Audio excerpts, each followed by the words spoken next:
Bonjour à tous les amis, j'espère que vous allez tous très bien. Nouvelle vidéo aujourd'hui, nouvelle vidéo pronostic du tirage de la Ligue des Champions qui s'est effectué hier soir. Voilà, je pense que ça peut être vraiment très intéressant, évidemment en réaction à chaud, sans tous les tenants et aboutissants, parce que voilà, c'est quand même dans longtemps. On pourra peut-être refaire une vidéo plus approfondie avec plus de détails et d'éléments. Mais en tout cas, voilà, je tenais à vous faire une vidéo pronostic réaction à chaud, juste avant la vidéo pronostic qui va sortir plus tard dans l'après-midi, Arsenal-Manchester United. Donc voilà, on va pouvoir partir. N'hésitez pas comme d'habitude à liker, à vous abonner et à me dire dans les commentaires vous votre pronostic simplement pour chaque groupe, premier, deuxième, celui qui va en Europa League. Et donc voilà, n'hésitez pas. Et puis voilà, c'était juste aussi pour dire que c'était le dernier tirage sous sa forme actuelle. L'année prochaine ce sera un autre tirage, une autre formule. J'ai pas trop compris, mais on aura plus de détails je suppose la saison prochaine.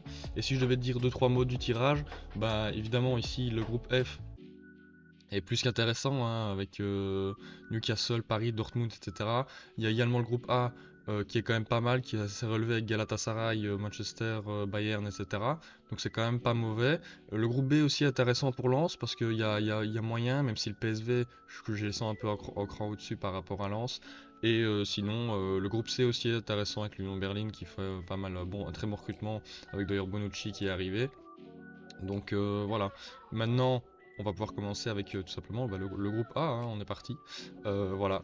Alors, comment est-ce que je vois les choses? Euh, Malgré un très bon recrutement de la part du Galatasaray, je les vois pas au-dessus de Manchester United.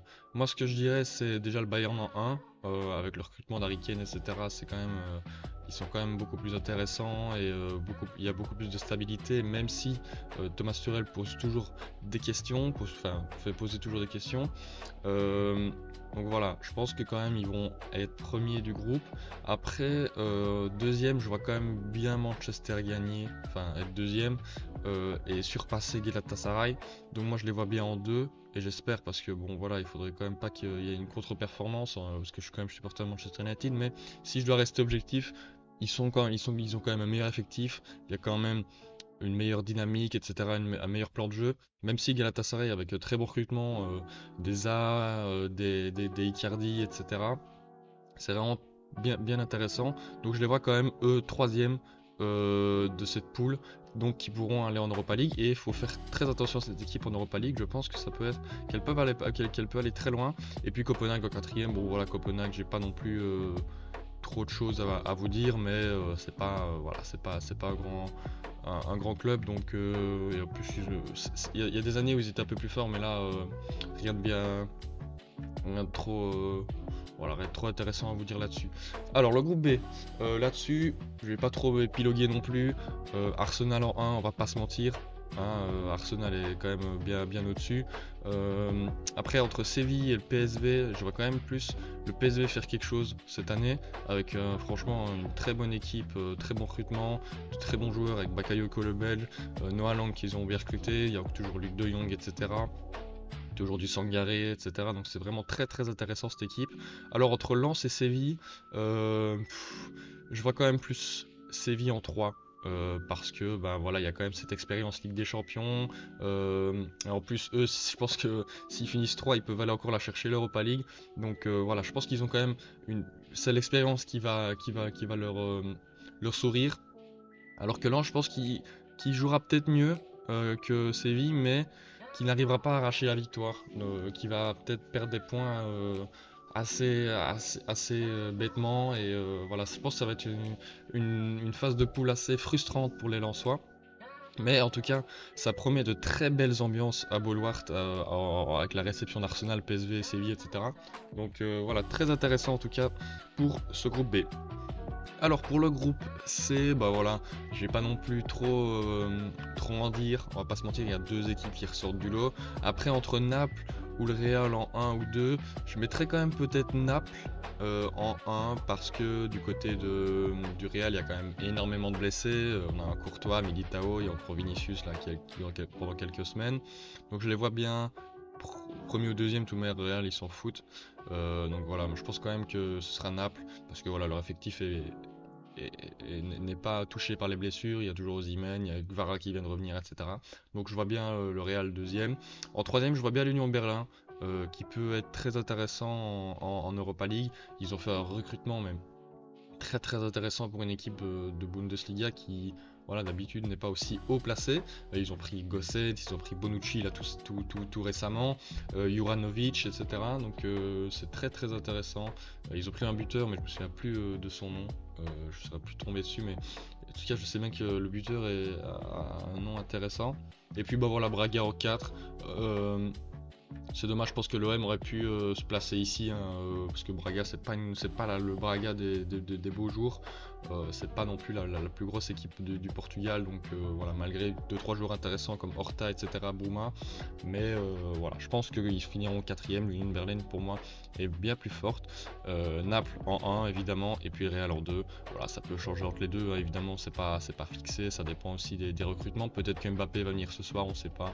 Donc voilà, on verra bien ce qui va se passer. Mais voilà pour moi ma prédiction pour le groupe C. Alors pour le groupe D, avec donc Benfica, Inter Milan, Salzbourg et la Real Sociedad, ça peut être vraiment très intéressant. La Real Sociedad qui peut-être endosse le rôle de outsider.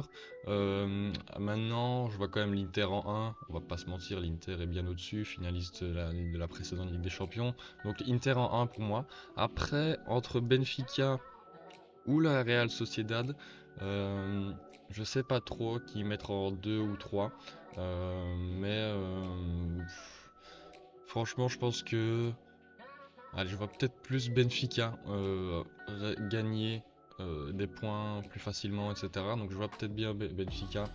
Parce que, bah voilà, malgré, encore une fois, leur mercato, bah, où ils se font piller pas mal de joueurs, ils arrivent toujours à bien se renouveler. Donc vas-y, moi je vois bien Benfica et la Real Sociedad en 3. Voilà, je vois bien ils iront en Europa League et ils pourront faire très mal en Europa League. Et puis Salzbourg en 4. Pareil, Salzbourg, chaque année ils se font piller au niveau des joueurs. Là, ils ont pas trop su ben, se réinventer avec des nouveaux joueurs, etc. qui arrivent. Donc voilà, moi je les vois pas trop non plus très haut. Donc voilà, je vois Salzbourg en 4, donc Inter 1, Benfica 2, Real Sociedad 3 et Salzbourg en 4. Alors le groupe E composé du Feyenoord, de l'Atlético, de la Lazio et du Celtic. Je vois l'Atlético en 1. Voilà, il n'y a voilà, pas de, pas d'argument, mais franchement l'Atlético, ils ont un bien meilleur groupe. Ça marche plutôt bien en ce moment. Ils ont fait une victoire assez large, 7-0 face au Rayo Vallecano. Donc voilà, moi je les sens mieux cette année, l'Atlético. Donc voilà, je les vois en 1. Je vois le Feyenoord en 2. Le champion du Pays-Bas en titre, je les vois finir en 2. Ils ont vraiment une équipe très intéressante avec pas mal de bons joueurs. La Lazio, moi, ils me font pas trop envie cette saison. Leur début de saison n'est pas du tout à la hauteur de la Lazio de Rome. Alors peut-être qu'évidemment, voilà, c'est une réaction à chaud, donc peut-être qu'ils me feront mentir dans 2-3 semaines et qu'ils vont repartir sur les chapeaux de roue. Mais en tout cas, quand je tourne la vidéo le 1er septembre, ils me font pas penser qu'ils finiront deuxième. Et puis bon, voilà, le Celtic en 4, clairement l'équipe la moins forte de ce groupe E. Donc voilà, pour le groupe E, on est parti pour le groupe G, parce que je vais faire le F évidemment en dernier, le groupe de la mort en dernier. Alors le groupe G, bah voilà, City, Leipzig, Étoile Rouge de Belgrade, pardon, et Young Boys. Bon bah voilà, je vais pas vous faire un dessin. City en 1, qui vient d'ailleurs de recruter Matheus Nunes. Leipzig en 2, franchement une équipe très jeune, avec beaucoup de dynamique, c'est vraiment très sympa, très bon recrutement de la part de Leipzig. Puis je vais mettre Étoile Rouge de Belgrade en 3, et puis Young Boys en 4. On respecte la hiérarchie ici, donc voilà. 1, 2, 3, 4, je vais pas trop m'épiloguer là-dessus, évidemment. Bah, Manchester City, champion d'Europe en titre. Leipzig a un bien meilleur effectif et un bien meilleur mercato que l'Étoile de Belgrade et les Young Boys. Donc voilà, je vais pas trop m'épiloguer. Voilà pour mon classement, tout simplement, de ce groupe G. L'avant-dernier groupe avec le groupe H, le FC Barcelone, Porto et le Shakhtar Donetsk avec l'Antwerp. Voilà, bah, un groupe, on va pas se mentir, si le Barça ne passe pas ce groupe-là, il y a de sérieux soucis à se faire pour le Barça, donc non, je les vois quand même, on va pas se mentir, en 1, bien meilleur effectif que les 3 autres équipes. Porto en 2, voilà, il n'y a pas trop de suspense là-dessus. Maintenant, entre le Shakhtar et l'Antwerp, je vois peut-être plus l'Antwerp parce que le Shakhtar, ils sont moins dans leur âge d'or avec tous les joueurs brésiliens, etc. Donc moi, je vois peut-être le Shakhtar en 4.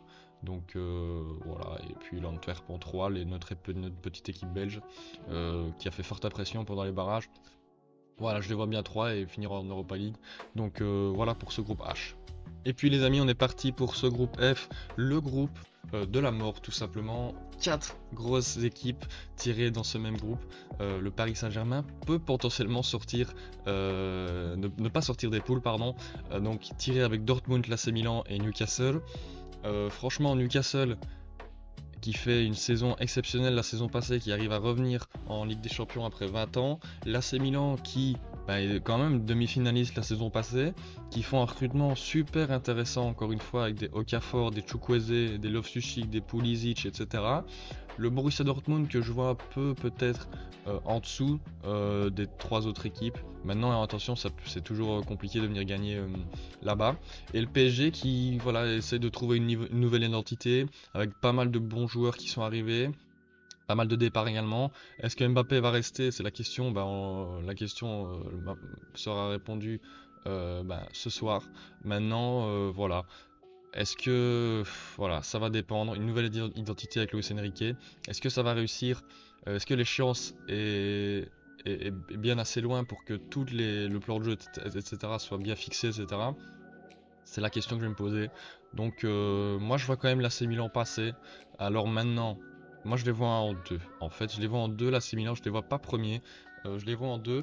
En fait, je pense que le deuxième et le troisième ont peut-être le même nombre de points, mais je pense que ça va jouer au goal average. Et moi je vois un AC Milan, un AC Milan pardon, qui marque beaucoup ces derniers temps, depuis le début de la saison. Il s'est créé énormément d'occasions.